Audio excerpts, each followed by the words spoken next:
hindi kinokotse lang kasi kailangan magstay doon yung character ni Ethan. So it has to be far na, you know, a plane ride away and you can't just go home. And it's taking him, he's a fish out of water. So, kailangan maramdaman niya na parang this is a totally different world from what he's used to. And nung nag-research, it was pitched by the writers, by the creative team, yung Silay. And then when we went there, nung nag-ocular kami, tapos nag-research kami, sabi ko, I can't just concentrate it on Silay. So, we really searched high and low dyan sa Negros Occidental. As in, north to south, west and east, we were going around. We were looking for places and we researched on, you know, the culture and then on the, para marami kang ma-feature. Yeah, tsaka, we chose several spots, not just in Silay. So, yun. So, it was really the creative team that came up with the suggestion of Silay, and then na-collaborate lang yung pag-push na in Negros Occidental na natin to. Yeah. In fairness, napakaganda ng location and then the cinematography is palakpak. Yes. Thank you very much. And then for for Lisken, yung question ko is, how does your characters in the movie differ with how you expressed your care for each other?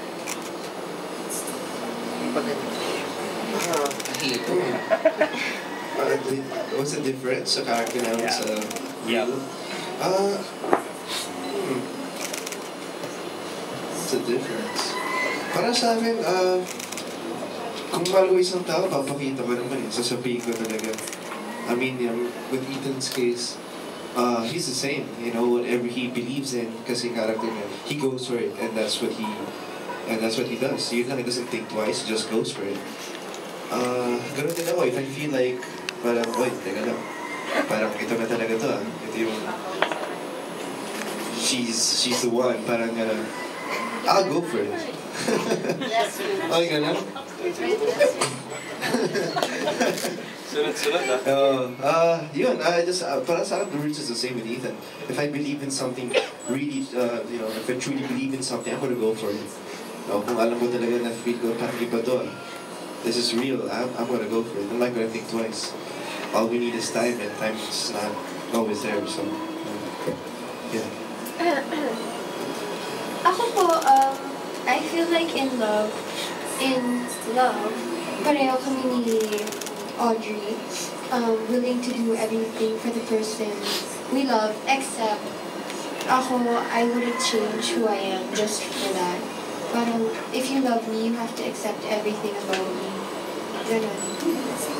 Yun lang. Okay. And last is, I think, isa sa mga napansin ko sa movie, one of the things that it highlights, it's also highlighting about dreams. Diba? Achieving your dreams. Question ko is, what have you done so far na matindi para lang ma-achieve yung mga pangarap? So far, starting my business. Kasi yung dream ko talaga, I want to settle down, have a family. You know, siguro pag nasa tamang edad, I'd like to just, siguro cut off work for a bit. I want time with family. Kasi syempre sa trabaho natin, we don't really have time for family. So, yun ang gusto ko talaga. Yun talaga dream ko. I just want, you know, to be with my family every day. And look over the business. So ngayon, I'm doing my business now. It's doing okay. And I think I've met the girl of my dreams right here. So, yun. Yeah. Seryoso. May nasingit pang Pinulat mo kami doon, ha? So, yeah. Nahulat. So, Revelation. almost there, you know. Step by step. But yeah, so yun talaga dream ko. I just really want my family, you know, quiet life. So yun.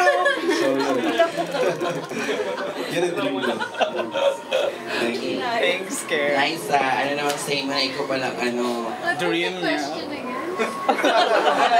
being the dream girl of Enrique. Oh, chika. That's not the question. So, hindi yun ang tanong.